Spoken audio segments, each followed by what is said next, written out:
오늘은 사도행전 네 번째 설교입니다. 듣고 마음에 찔려라는 제목으로 하나님의 말씀을 대언하겠습니다. 여러분 혹시 최광야구라는 예능 프로그램 아십니까? 우리 청년들은 잘 알 것 같고 또 장년들 중에도 이 최광야구라는 예능을 보신 분들이 계실지 모르겠습니다. 은퇴한 프로야구 선수들과 프로에 입단하지 못한 아마추어 선수들이 한 팀을 이루어 고등학교, 대학교, 프로야구 2군 팀과 경기를 하는 야구 예능 방송입니다. 최강 야구의 목표는 승률 70%가 목표입니다. 쉽지 않죠.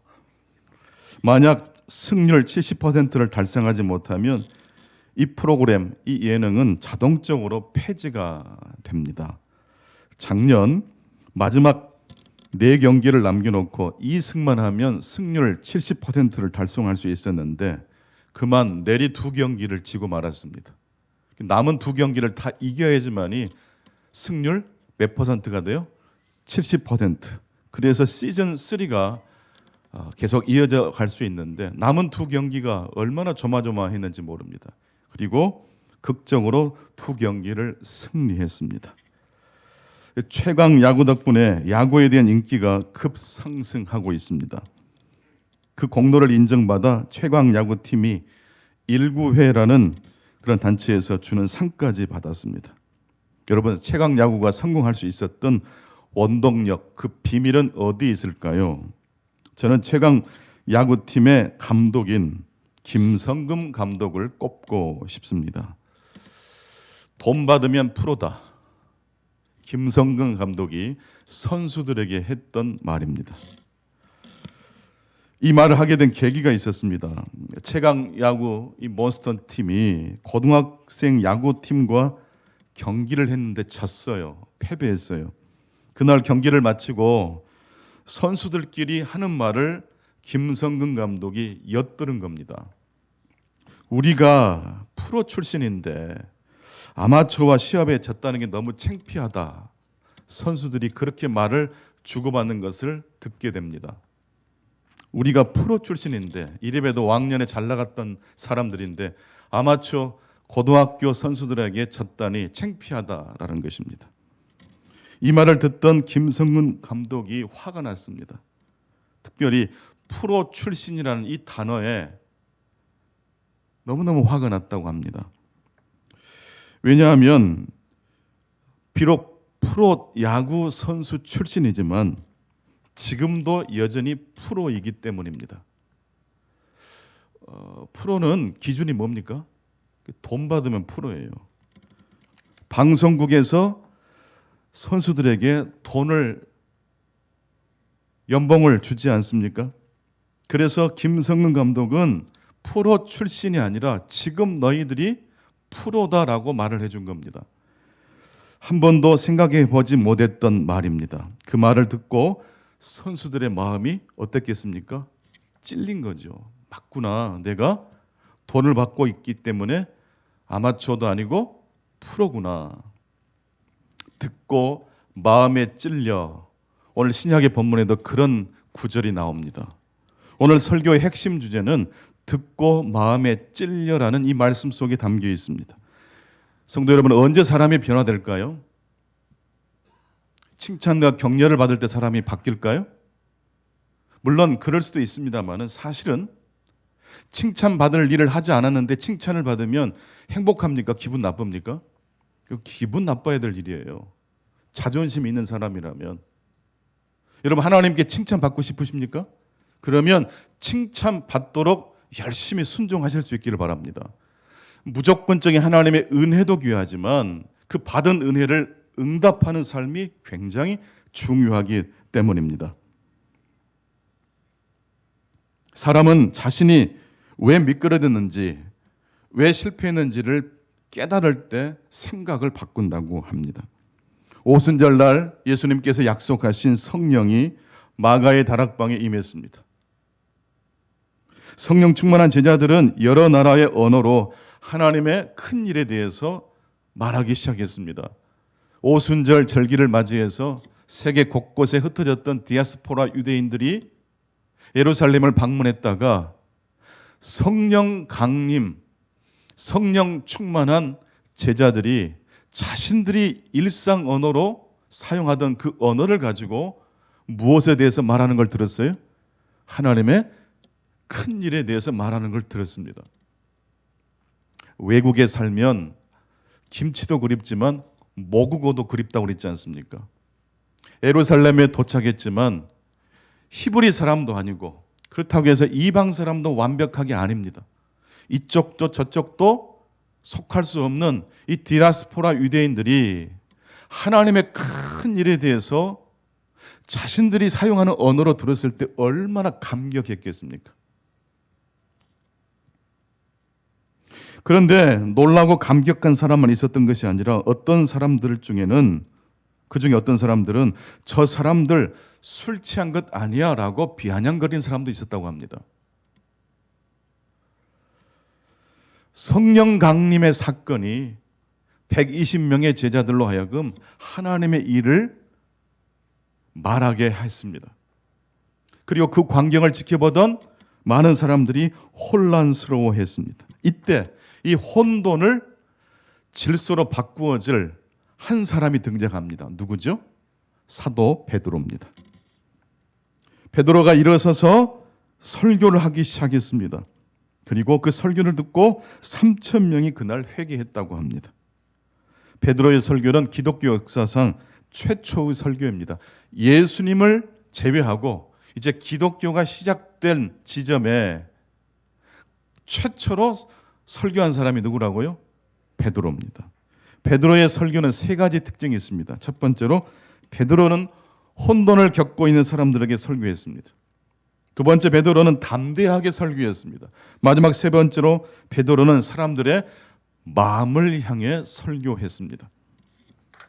첫 번째, 사도 베드로는 혼란스러운 사람들에게 하나님의 말씀을 증거하기 시작했습니다. 베드로의 설교가 오늘 신약의 본문의 핵심인데요. 베드로의 설교의 도입 부분이 상당히 인상적입니다. 자, 사도행전 2장 14절 상반절을 읽겠습니다. 사도행전 2장 14절 상반절. 사도행전 2장 14절 상반절. 성경을 보시면서 읽겠습니다. 시작. 베드로가 열한 사도와 함께 서서 소리를 높여 이르되, 거기까지입니다. 베드로가 혼자 설교했어요? 열한 사도와 함께 설교한 거예요? 물론 메인 스피커는 베드로 사도지만 베드로 옆에 11명의 사도가 함께 서서 베드로의 설교를 같은 마음으로 경청하고 베드로를 지지하고 있는 모습을 볼 수 있습니다. 여러분, 예배 시간에 목사가 설교하면 목사 혼자만의 설교 시간입니까? 그렇지 않습니다. 여러분들 회중석에서도 고개를 끄덕끄덕 하시고 아멘 하신 분들이 계시죠? 제가 정말로 좋아하는 분들입니다. 오늘 베드로는 혼자 설교하지 않았어요. 베드로 곁에 11사도가 함께 섰다고 말하고 있습니다. 여기서 서서라는 이 단어가 사도행전에 3번씩이나 등장하고 있습니다. 굉장히 중요하다는 단어죠. 사도행전 2장 14절뿐만 아니라 사도행전 17장 22절, 사도행전 27장 24절, 여기에 서서라는 단어가 등장합니다. 먼저 사도행전 17장 22절에는 바울 사도가 아테네, 지금으로 하면 아테네입니다. 아테네에서 서서 설교하고 있는 장면이 등장합니다. 아레오바구라는 그 장소에서, 즉 소크라테스, 아리스토텔레스가 연설했던 바로 그 자리에서 누가 연설하기 시작했어요? 사도 바울이. 철학자들이 강연했던 그 도시에서 바울 사도가 연설을 합니다.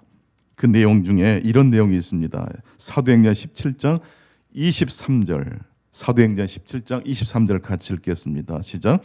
내가 두루 다니며 너희가 위하는 것들을 보다가 알지 못하는 신에게라고 새긴 단도 보았으니 그런즉 너희가 알지 못하고 위하는 그것을 내가 너희에게 알게 하리라. 그러니까 이 철학 도시에는 인간이 만들어낼 수 있는 모든 경우의 수를 다 생각해낸 것입니다. 그래서 우리가 미처 헤아리지 못한 신이 있다면 안 되니까 여기에다는 형상은 없고 밑에 이름만 있어요. 알지 못하는 신. 뭐 제우스 신, 무슨 신 다 형상을 만들어 놓고 숭배하다가 철학자들이 그럼에도 불구하고 우리가 미처 생각하지 못한 신도 있을 수 있으니 아예 알지 못하는 신에게 라고 새겨놓고 단을 만들어 놨다는 것입니다. 이 모습을 보고 바울 사도가 얼마나 기가 막혔겠어요. 그러면서 바울 사도가 너희들이 알지 못하고 위하고 경배하는 그 신을 내가 너희에게 어떻게 하리라? 알게 해줄 것이다. 여러분, 어떤 사람이 혼란스러운 상황에 직면했을 때 그 혼돈스러운 상황을 질서로 정리할 수 있을까요? 참된 하나님을 아는 사람입니다. 하나님은 이것과 저것 중 하나만 사용하십니까? 이것과 저것 두 가지 모두를 사용하신 하나님이십니까? 근데 미신을 섬기는 사람은요, 이게 안 돼요. 일단 나쁜 일은 비껴가야 돼. 부적을 붙여서라도. 그렇죠? 우리 믿음의 사람들은, 특히 하나님을 믿는 사람들은 어떻게 고난을 생각해요? 도망쳐야 됩니까? 직면하고 돌파해야 됩니까? 물론 그 고난을 내가 어떻게 해버리겠다 그런 뜻은 아니죠. 근데 시편 18편 29절을 보게 되면 원수를 맞닥뜨렸을 때 어떻게 하라고 말합니까? 그 담을 뛰어넘으라고 말하고 있어요. 하나님은 시험을 면제해 주는 분이 아니고 시험을 감당할 수 있는 힘을 주시는 하나님이십니다. 그래서 어려운 일이 발생했을 때 왜 나에게 이런 일이 찾아왔습니까? 라고 말하지 않고 하나님, 이 벽을, 이 문제를 돌파할 수 있는 지혜와 믿음을 달라고 기도하실 수 있기를 간절히 축원합니다. 사도행전 17장 28절에서 사도 바울은 계속해서 이렇게 말합니다. 우리가 그를 힘입어 살며 기동하며 존재하느니라. 우리가 그를 힘입어 살고 기동하고 존재한다. 그가 누굽니까? 바로 창조주 하나님이십니다. 그리고 그 창조주 하나님을 우리는 어떻게 만날 수 있어요? 내 스스로 힘으로 그분께 나아갈 수가 없어서 하나님이신 예수님이 이 땅에 인간의 몸을 입고 이 땅에 오신 거예요. 또 사도행전 27장 21절에 보게 되면 바울 사도가 난파당한 배에서 죄수의 신분으로 그 배에 탔던 사람들에게 설교하고 있는 장면이 등장합니다. 사도 바울은 배가 출항할 때 아무래도 날씨와 일기가 좋지 못하고 또 바울 사도가 하나님께 받은 감동이 있었어요. 조금 출항을 늦췄다가 합시다라고 제안을 했지만 사람들이 바울 사도의 말을 듣지 않았어요. 그렇게 억지로 배가 출항했지만 결국 거센 풍랑을 만나 배가 파선되게 됩니다. 이때 누가 등장을 해요? 바울 사도가 등장해서 연설을 하는데 역시 바울 사도가 등장할 때 서서라는 단어가 등장합니다. 단순히 서 있다라는 뜻이 아니라 문제에 대한 해답을 알고 있는 사람이다라는 뜻이에요. 사도행전 27장 24절에 보게 되면 하나님께서 바울에게 이렇게 말씀하셨어요. 바울아, 두려워하지 말라. 내가 가이사 앞에 서야 하겠고 또 하나님께서 너와 함께 항해하는 자를 다 내게 주셨다 하니라. 꿈에 하나님께서 바울에게 들려주신 감동 메시지였어요. 사도 바울은 지금 이 배를 타고 어디를 향해 가는 중입니까? 로마를 향해 가는 중입니다. 그냥 가는 중입니까? 하나님의 복음을 들고 가는 중입니까? 그래서 로마에 하나님의 복음이 필요한 로마의 바울을 통해서 복음을 증거하기를 하나님이 기뻐하셨기 때문에 로마를 향해 가던 도중에 배가 풍랑을 만나 파괴됐지만 바울 사도는 죽을 수 있어요? 죽을 수 없어요? 죽을 수 없어요. 그리고 하나님은 더불어서 바울이 산다면 바울과 함께 그 배를 탔던 사람들까지도 살아나게 된다고 말씀하고 계신 거예요. 운이 나쁠 때는요, 어떤 사람 옆에 붙어야 될까요? 네? 운이 좋은 사람을 만나야 돼요. 우울할 때는요, 더 우울한 사람을 만나게 될 수가 있어요. 힘들고 어려울 때는요, 더 힘든 사람들을 막 찾게 되거든요. 근데 반대로 내가 밑으로 떨어지기 시작할 때는 어떤 사람이 나를 구원해 줄 사람이에요? 항상 기뻐하고 쉬지 말고 기도하고 범사에 감사하는 사람을 만나게 되시길 바랍니다. 물론 내 마음을 정말로 나와 비슷한 처지에 있는 사람을 더 이해해 줄 것 같아요.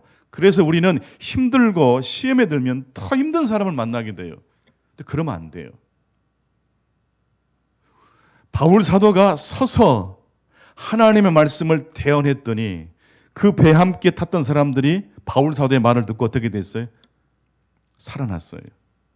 물론 그 뒤로 고생 끝에 육지에 다다르게 됩니다.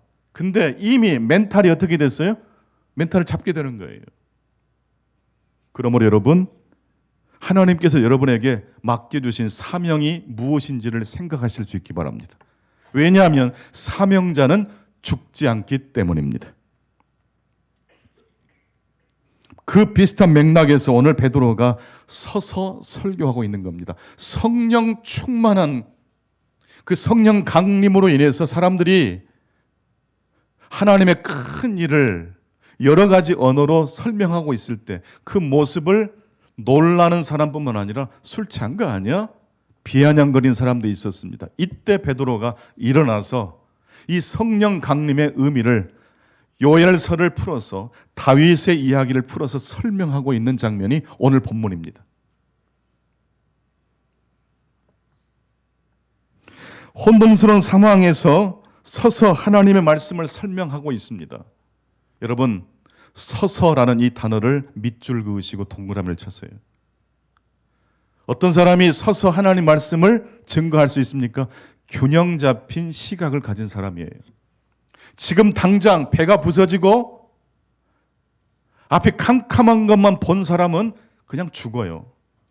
근데 이 고난이 결국 하나님의 위대한 선교의 비밀이라는 사실을 깨닫는 사람은 서서 흔들리는 사람에게 하나님의 말씀으로 도전할 수 있는 것입니다. 혼돈과 어려운 일을 만났을 때 우리 그리스도인들은 어떤 태도를 가져야 되겠습니까? 두 가지를 생각하셔야 돼요. 문제 해결을 생각해야 되고, 또한 두 번째 뭘 생각해야 될까요? 하나님의 우회로를 생각할 수 있어야 돼요. 같이 한번 고백해 보실까요? 문제 해결과 우회로. 반드시 하나님은 문제에 대한 답을 주십니다. 근데 문제를 해결해 주실 때 하나님은 하나님의 때 해결해 주십니까? 내가 원하는 때 해결해 주십니까? 하나님의 원하시는 때. 그래서 요셉은 몇 년 만에 총리가 됐다고 그래요? 13년 만에. 아브라함은 몇 년 만에 아들을 낳았어요? 25년 만에.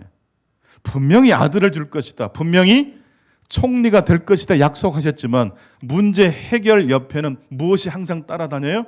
하나님의 우회로. 하나님의 때. 이걸 아는 사람은 서두르지 않아요. 이걸 아는 사람은 아직 문제가 해결되지 않아도 걱정하지 않아요. 김성금 감독하면 떠오르는 이미지 중에 하나가 이 퐁고라는 이 이미지가 있습니다. 이 퐁고가 뭔지 아세요? 수비하는 선수에게 야구 방망이로 볼을 때려주는 거예요. 그러면 수비 선수가 날아오는 볼을 잡게 되지 않겠습니까? 이 퐁고를 김성근 감독은 한 선수에게 1000개 더 때려요. 지금 김성근 감독이 80세가 넘으셨어요. 82세인가 됩니다. 지금도 퐁고를 때려요. 이분 대단하더라고요. 근데 이 퐁고라는 이 단어는 재미있게 한다라는 말에서 유리한 말입니다. 그러니까 퐁고는 괴롭고 힘든 시간이 아니라 어떤 시간이에요? 재밌고 즐거움의 경지에 들어가는 시간이에요. 공을 땅 치면 펑 소리와 함께 공이 뻗어나갑니다. 이때 이 튄 공을 선수가 날아가서 잡을 수도 있겠고 놓칠 수도 있겠죠. 근데 대충대충 손을 뻗어서 공을 잡으려고 하는 선수는 3시간 내내 그 시간이 즐거울까요? 지겨울까요? 공을 잡든 못 잡든 이 시간에 아예 몰입을 해서 즐겁게 흠뻑 빠져서 한 선수는 공을 잡든지 잡지 못하든지 이 퐁고 시간이 즐거운 시간이 될 거예요. 공을 잡고 잡지 못하는 것보다 더 중요한 것은 그 시간에 흠뻑 젖어드는 것입니다. 그러는 사이에 이 선수가 성장합니다. 그러는 사이에 이 선수의 인격이 빚어집니다. 하나님도 우리 신자들에게 폰고를 때려주실 때가 있습니다. 웬만하면 좀 넘어가면 좋겠는데 한 1000개씩, 2000개씩, 3000개씩 하나님 폰고를 땅땅 때려주시고 우리는 그걸 잡아야 돼요. 몸이 진흙이 다 묻고 옷이 다 찢어질 정도로. 이런 이야기를 들으니까 구약 성서에 누가 연상이 돼요? 하나님 폰고 받다가 옷이 다 찢어지고. 욥이 생각나지 않으세요? 욥만 생각나세요? 우리의 인생도 그렇게 보면 하나님의 폰고가 있었던 겁니까? 문제 해결만 생각하지 마시고 하나님의 폰고를 생각하실 수 있기를 바랍니다. 그리고 단순히 공을 잡으려고만 집착하지 마시고 정성을 다해서 잡든지 못 잡든지 최선을 다하시며 보면 그 시간이 즐겁고 행복한 시간이 될 겁니다. 여러분, 문제가 해결 안 돼도 교회 나오세요? 열심히 나오세요? 하나님이 폰고, 말씀의 폰고를 뻥뻥 때리시는 걸 잡기 위해서 예를 쓰다 보면 그 사이사이에 우리의 인격과 우리의 신앙이 깊어지고 나도 모르는 사이에 우리의 문제까지 해결되게 되는 때가 올 줄로 믿습니다. 그래서 우리 신자는 데살로니가 전서 5장 16절, 17절, 18절 말씀대로 살아야 합니다. 항상 기뻐하라, 쉬지 말고 기도하라, 범사에 감사하라. 이는 그리스도 안에서 너희를 향하신 하나님의 뜻이니라. 여러분, 어떤 일이든지 시작을 어떻게 해야 됩니까? 기쁨으로 시작하실 수 있기 바랍니다. 하나님의 폰고로 생각하시기 바랍니다. 귀찮은데 내가 왜 이걸 해야 되는가? 그렇게 하지 마세요. 눈을 뜨자마자 찬송하세요. 기뻐하세요. 두 번째로 베드로 사도는 혼돈스러운 상황 속에서 당황하고 있는 사람들에게 담대하게 설교했습니다. 사도행전 2장 29절에 보게 되면 형제들아 내가 조상 다윗에 대하여 담대히 말할 수 있노니라고 했어요. 담대히라는 단어가 등장해. 용기 있게 강력하게 설교할 수 있노니라는 것입니다. 근데 이 담대히, 용기라는 이 단어가 기질적으로 다 베드로가 용맹스러워서 그랬을까요? 아니면 자신이 하고자 하는 말에 확신이 하나님의 진리에 기초하고 있기 때문에 베드로 사도가 자기도 모르게 용기 있게 설교한 것입니까?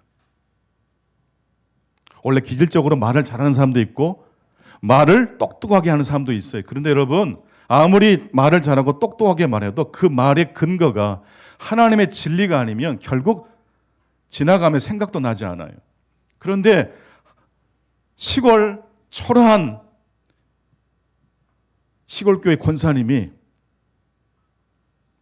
교회를 섬기면서 저는 아무것도 아니에요. 그저 교회가 비면 안 되니까 제가 그 자리 지키려고 지금까지 있었던 거지. 제가 믿음이 있었던 게 아닙니다. 여러분, 이 말이 어떤 말처럼 들립니까? 이게 바로 예수 그리스도를 진정으로 믿는 사람들이 할 수 있는 말이에요.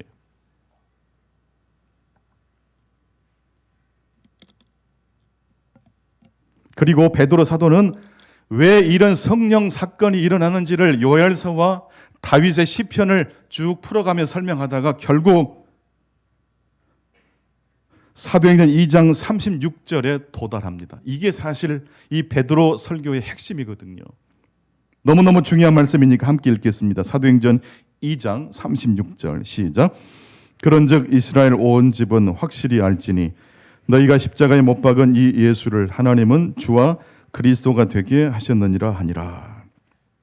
너희가 십자가에 못 박은 이 예수를 하나님은 주와 그리스도가 되게 하셨느니라. 보통 여기서 주는 하나님께만 사용하는 단어거든요.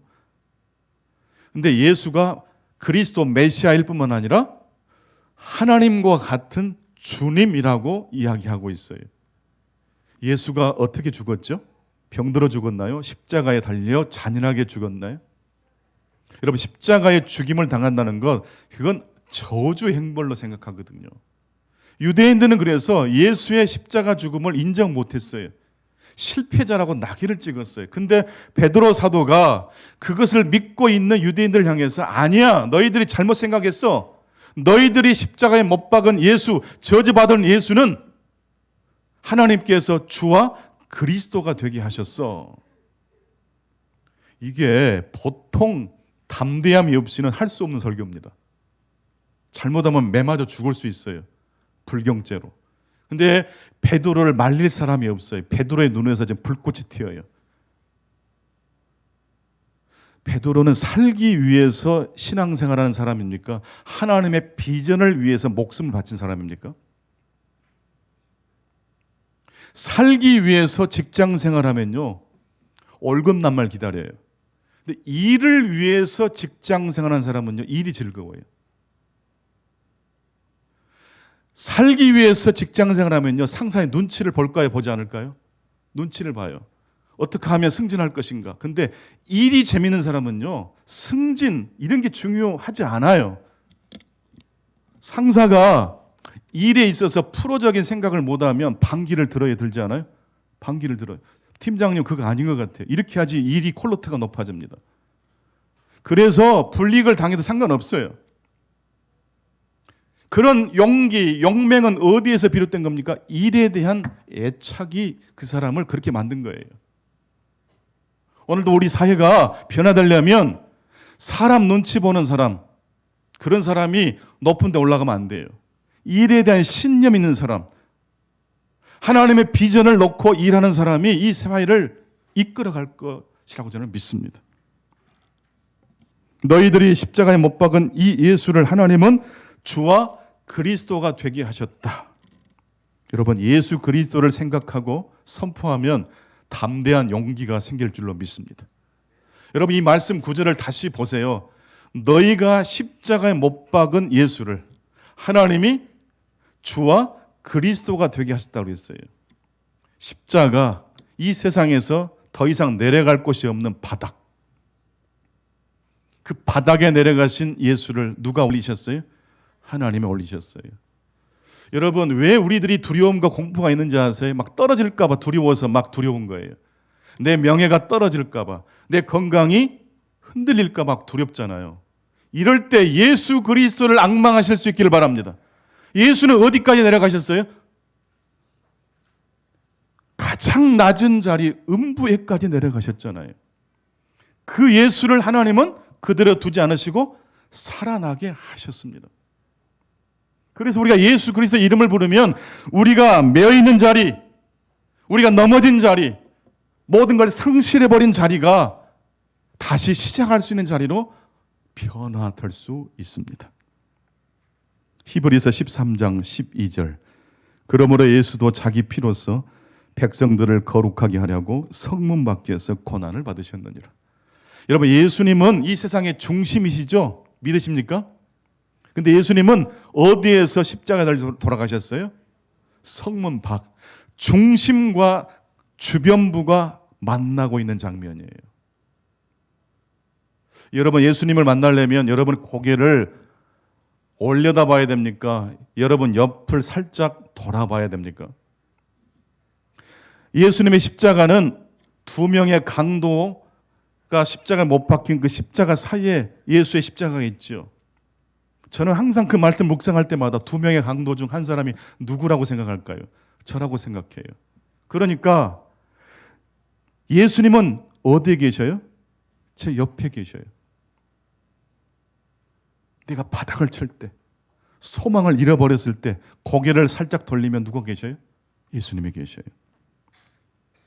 예수님은 영문 밖에도 계시지만 영문 안에도 계십니다. 예수님은 푸른 풀밭에도 계시지만 사망의 음침한 골짜기에도 계십니다. 이 예수 그리스도를 믿는 자는 그래서 담대합니다. 원수가 나를 쫓아와도, 사업이 잘 되지 않아도 두렵지 않습니다. 교회도 우리 개인도 예수 그리스도를 만날 때 담대해질 수 있습니다. 중심만 생각하고 높이 높이 올라가는 일만 생각하는 사람은 떨어질까 두려운 거예요. 여러분, 무등산 정상도 아름답지만 일단 올라가면 어떻게 해야 돼요? 내려와야 돼요. 올라가 있기만 하면 어떻게 되겠어요? 이 추운 날 아름답게 올라가시고 또 때가 되면 어떻게 해야 돼요? 내려와야 돼요. 이게 신앙생활이에요. 예수님은 산 정상에도 계시지만 산 아래에도 계십니다. 우리가 즐거워할 때도 계시지만 슬퍼하고 눈물 흘릴 때도 우리와 함께 하시는 하나님이십니다. 에티 힐레솜은 그래서 신이 우리를 도와줄 수 없다면 우리가 신을 도와야 합니다라고 말을 해버렸어요. 신이 우리를 도와줄 수 없다면 우리가 신을 도와야 합니다. 엄청난 말씀이에요. 이런 담대함을 가진 사람을 누가 이길 수 있겠어요? 마지막 세 번째, 베드로는 사람들의 마음을 겨냥해서 설교했습니다. 사도행전 12장 37절입니다. 그들이 이 말을 듣고 마음에 찔려 베드로와 다른 사도들에게 물어 이르되 형제들아 우리가 어찌할꼬 하거늘. 마음에 찔려 너희가 십자가에 못 박은 예수를 하나님이 주와 그리스도가 되게 하셨다. 이 복음의 핵심. 이것을 선포하자 이 말씀을 듣고 있었던 그 자리에 있었던 3,000명의 사람들이 마음에 어떻게 했어요? 찔려. 지금까지 예수는 메시아는 항상 예루살렘 안에만 계셔야 되고 승리할 때만 계셔야 되는 분인데 베드로 사도를 통해서 성령 강림을 통해서 그리스도의 복음이 확증된 그 자리에서 베드로 사도가 어떤 설교를 해버립니까? 십자가에 달려 돌아가신 예수를 빼버리고 그분이 예수다라고 한 게 아니었어요. 십자가에 달려 패배한 저주받은 예수를 하나님이 주와 그리스도가 되게 하셨다. 이 말씀을 듣고 그 자리에 있었던 모든 유대인들의 고정관념이 확 깨져버린 거예요. 돈 받으면 다 어떤 존재가 돼요? 프로예요. 이 말 한마디에 이대호 선수가 기라상 같은 프로야구 출신 선수들이 다시 멘탈을 잡았던 것처럼 이 베드로 사도의 복음 설교를 통해서 사람들이 반응하기 시작합니다. 단순히 저 교회 다닐게요. 이제 등록해서 봉사할게요. 그게 아니에요. 마음이 찔렸어요. 마음이 찔렸어요. 여러분, 여러분의 마음은 무엇으로만 찔러지는지 아세요? 예수 그리스도 복음 외에는 여러분의 마음을 사로잡을 수 있는 게 없어요. 저에게도 여러분들이 1,000만 원을 가지고 오시고 뭐 1억을 가지고 오셔도 제가 유혹이 안 돼요. 근데 제가 흔들리는 존재가 한 분밖에 없어요. 예수 그리스도께서 저에게 오셔서 말씀하시면 저는 그때 흔들릴 거예요. 그 외에 저의 마음을 사로잡을 수 있는 요소가 없어요. 외양간에 송아지가 없어도 포도나무에 소출이 없어도 난 여호와로 인하여 즐거워하시는 저와 여러분 되실 수 있기를 간절히 축원합니다. 그런즉 이스라엘 온 집은 확실히 알지니 너희가 십자가에 못 박은 이 예수를 너희들이 그토록 주변부로 내던져버린 쟤는 저주받은 사람이야 라고 치부했던 그 예수를 하나님은 주와 그리스도가 되게 하셨다, 이 말씀입니다. 방금 전에도 말씀드렸지만 정상을 너무 좋아하지 마십시오. 정상에 정점을 찌르면요 그 다음부터 내려오는 수밖에 없어요. 일찍 스타가 된 연예인들이 어떻게 되든가요? 망가져요. 천천히 시간을 두고 빛을 발한 연예인들이 나중에 그 정상에 내려와도 견뎌내잖아요.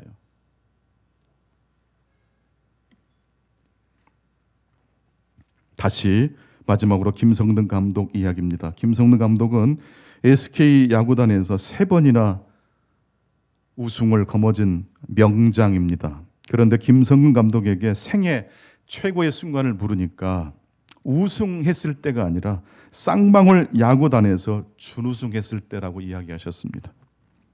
처음 쌍방울에 부임을 해보니까 정말 감독직을 바로 사임하고 싶을 정도로 말이 안 되는 상황이었다고 합니다.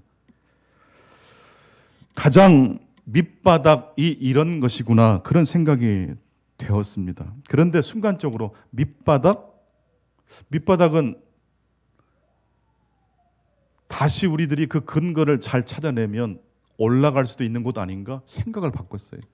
그래서 지금까지 쌍방울 야구단의 몇 년 동안의 데이터를 분석해 보니까 쌍방울 팀은 승률은 낮지만 1회에 찬스를 많이 냈대요. 1회에 점수를 많이 냈어요. 근데 8회, 9회가 되면 어김없이 역전을 당해서 패배했습니다.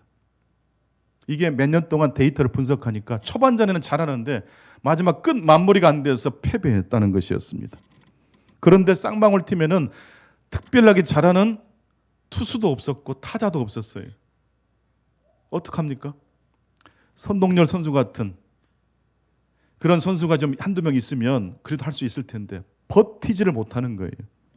그래서 생각해낸 아이디어가 벌떼 야구였습니다. 벌떼 야구 들어보셨어요?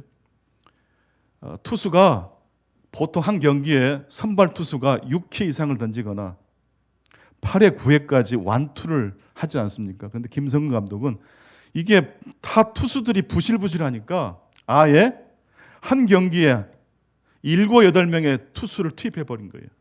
1회만 던지고 2, 3회만 던지고 그렇게 투수 전략을 짠 것은 대단히 말이 안 되는 겁니다. 상식을 위배한 거예요. 하지만 쌍방울 야구가 이기려면 그런 방법밖에 없어요. 기어이 썩은 물에서 뭘 발견한 거예요? 부력을 발견한 거예요. 그래서 중간부터 승부를 보자라는 계획을 세웠고 그렇게 해서 승리를 한 번, 두 번 거머쥐기 시작했고 준우승까지 하게 되었습니다. 그랬더니 사람들이 김성근 야구는 재미가 없다. 매 승리할 궁리만 한다라고 비판했어요.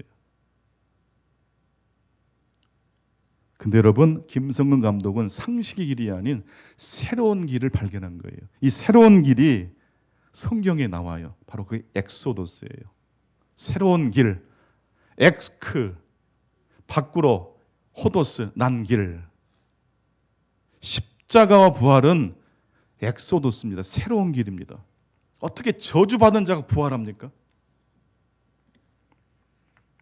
새로운 길로 가보니까 불펜 투수가 결국 승리 투수가 되었습니다. 그래서 매스컴은 그것을 꼬투리 잡아서 비난했습니다.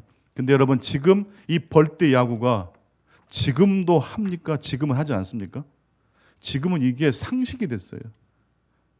선발 투수가 완투하는 개념보다도 여러 명의 중간 개투, 마무리 투수까지 완벽하게 갖춰서 지금 야구하지 않습니까?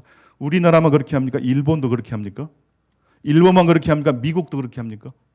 전 세계 야구가 이렇게 바뀌었어요. 김성근 감독은 그걸 일찍부터 시작하신 거예요. 십자가에 달린 그리스도가 주와 그리스도가 된 줄로 믿습니다. 극과 극은 통합니다. 바닥은 올라가는 자리입니다. 정상은 다시 내려가는 자리입니다. 김성근 감독 하루도 빠짐없이 매일 동이 트면 운동화를 신고 아침 산책을 합니다. 암 수술을 받고 난 다음 날도 아침 산책은 빠지지 않고 하십니다. 근데 산책이 운동, 자기 몸 건강을 위해서도 하겠지만 문제를 안고 산책한대요. 이 문제를 어떻게 해결하지? 물음표를 가지고 산책합니다. 그리고 1시간, 2시간 산책하다 보면 물음표가 느낌표로 바뀌더래요. 아, 이거구나. 쌍방울 야구는 너무 힘이 없고 모든 게 부실하니까 절대 우승할 수 없어. 이런 패배감이 아니라 쌍방울 야구가 어떻게 하면 새로운 길을 갈 수 있을 것인가. 물음표가 느낌표가 되는 겁니다. 우리 그리스도인들 역시 마찬가지예요. 우리 그리스도인들도 예수 그리스도의 십자가와 부활 사이를 날마다 산책하는 사람들이에요. 십자가, 물음표. 왜 하나님 이런 일을? 부활. 우와. 십자가가 뭘로 바뀌어요? 부활로. 기도하고 말씀을 묵상하고 설교 요약을 필사하는 시간이 우리 그리스도인들이 십자가와 부활 사이를 산책하는 시간인 줄로 믿습니다. 그걸 깨닫는 사람이 회개하고 예수 그리스도를 믿게 되는 것이고 그렇게 돌이킨 사람들이 이제 일상의 삶의 자리에서 떡을 떼고 교제하고 아름다운 공동체를 이루어 갑니다. 바로 이것이 오늘 본문에 기록된 내용입니다. 오늘 말씀을 정리하겠습니다. 베드로는 혼란스러운 사람들에게 서서 하나님의 균형 잡힌 말씀을 증거했습니다. 두 번째, 베드로는 혼돈을 겪고 있는 사람들에게 예수 그리스도의 복음을 담대히 증거했습니다. 마지막 세 번째로, 베드로 사도는 혼돈을 겪고 있는 사람들의 무엇을 겨냥해 설교했습니까? 마음을 겨냥했습니다. 아파트가 한 채보다 두 채가 좋죠? 1억보다는 10억이 더 좋겠죠. 여러분, 그러나 그런 이 세상의 논리로 여러분의 마음이 흔들릴 수가 없습니다. 오직 여러분의 마음과 저의 마음은 예수 그리스도의 복음만이 좌정해야 될 것이기 때문입니다. 하나님의 축복이 함께 하시기를 축원합니다. 기도하겠습니다. 하나님 아버지, 베드로 사도는 오늘 기독교 역사상 최초로 수많은 사람들 앞에서 담대한 하나님의 균형 잡힌 복음을 선포했습니다. 베드로 사도 이후에 모든 교회들 역시 그 베드로 설교를 이어받아 지금도 입으로 삶으로 그 복음을 증거하고 있습니다. 물음표가 느낌표로 바뀌어지는 그 지점, 탄식과 눈물의 자리가 기쁨으로 바뀌는 자리, 복음밖에 없습니다. 오늘도 저희들을 이 복음으로 붙들어 주시오니 감사합니다. 예수 그리스도 이름으로 기도하옵나이다. 아멘.